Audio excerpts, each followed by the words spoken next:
नमस्कार, शाम के 5 बजने को है। दंगल में आप सभी का स्वागत है। मैं हूं आपके साथ चित्रा त्रिपाठी। यूपी चुनाव की सरगर्मी शुरू हुई है तो किसान आंदोलन की राजनीति भी गरमा रही है और इस किसान आंदोलन की राजनीति ने यूपी की चुनावी पॉलिटिक्स में दखल देना शुरू कर दिया है।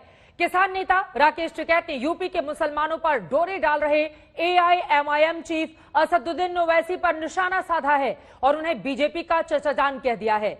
राकेश टिकैत की राजनीति उस जाट मुस्लिम एकजुटता को बनाए रखने की है जिसने पश्चिमी यूपी में बीजेपी के लिए मुश्किलें पैदा कर दी हैं। इन सब के बीच जाटों को लुभाने की प्रधानमंत्री नरेंद्र मोदी की कोशिश के बाद बीजेपी अब सीधे किसान सम्मेलन करने जा रही है। इस वक्त की बड़ी खबर आपको बता दें, यूपी बीजेपी 18 सितंबर को किसान सम्मेलन आयोजित करेगी। किसान कल्याण सम्मेलन नाम से आयोजित सम्मेलन में मुख्यमंत्री योगी आदित्यनाथ, यूपी प्रभारी राधा मोहन सिंह, प्रदेश अध्यक्ष स्वतंत्र देव सिंह शामिल होंगे। लखनऊ के आशियाना में स्मृति ओपन पार्क में आयोजित सम्मेलन में प्रदेश के सभी विधानसभाओं से किसानों को बुलाया जाएगा। इसमें उन किसान यूनियन के प्रतिनिधियों को भी बुलाया गया है जिन्होंने किसान आंदोलन के दौरान सरकार का समर्थन किया था।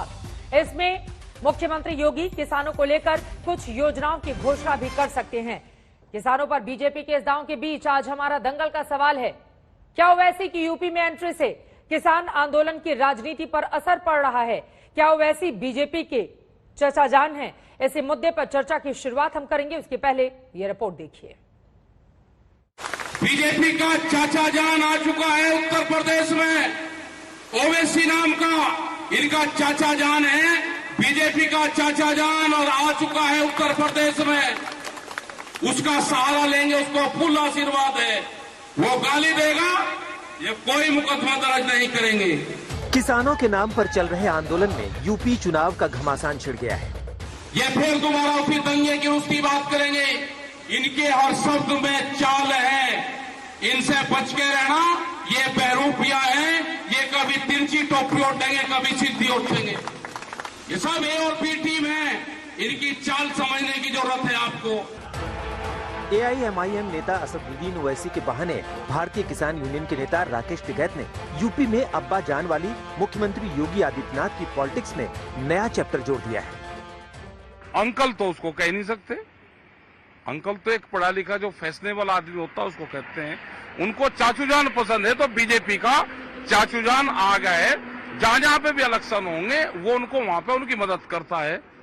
राकेश टिकैत का ये बयान बड़ी महीन राजनीति का संकेत देता है। दरअसल किसान आंदोलन के जोर से पश्चिमी यूपी में एक बार फिर जाट और मुसलमान एकजुट हो रहे हैं। 2013 के मुजफ्फरनगर दंगों के बाद आरएलडी के वोट बैंक रहे जाट और मुसलमान की एकता टूटी है। सीएसडीएस के मुताबिक 2014 और 2019 के लोकसभा चुनावों में बीजेपी को 77% और 91% वोट जाटों के मिले थे, जबकि इसी बीजेपी को 2012 के यूपी विधानसभा चुनाव में सिर्फ 7% जाटों ने वोट दिया था। 2014 और 2019 के चुनावों में आरएलडी नेता रहे अजीत सिंह और उनके बेटे जयंत चौधरी तक हार गए थे। 2017 यूपी विधानसभा चुनाव में आरएलडी को सिर्फ 1 सीट मिल सकी थी। 5 सितंबर को किसान संगठनों की मुजफ्फरनगर पंचायत में सीधे तौर पर बीजेपी को वोट पर चोट पहुंचाने की कसम खाई गई थी और उस पंचायत में राकेश टिकैत हिंदू मुसलमान एकता का दांव चल रहे थे। अल्लाहू अकबर, अल्लाहू अकबर।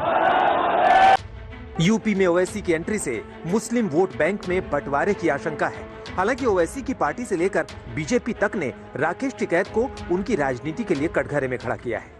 2017 का जो चुनाव था विधानसभा का और 2019 का, इसमें आप भारतीय जनता पार्टी के लिए काम कर रहे थे और बीजेपी को जिता रहे थे और पिछली सरकार को हरा रहे थे, बीजेपी को जिता रहे थे। 2022 के चुनाव में तय हो जाएगा कि राकेश टिकैत साहब बीजेपी की पिच पर बीजेपी के गेंद और बल्ले के साथ खेल रहे हैं। राकेश टिकैत सियासत में हाथ आजमा चुके हैं और मुंह की खा चुके हैं। पहले भी चुनाव लड़े हैं, हर बार बुरी तरह पराजित हुए हैं। अब किसान आंदोलन के नाम पर अपने लिए राजनीतिक जीवन तलाशने का प्रयास कर रहे हैं।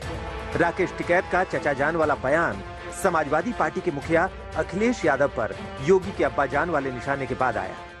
अब्बा जान कहने वाले राशन हजम कर जाते थे।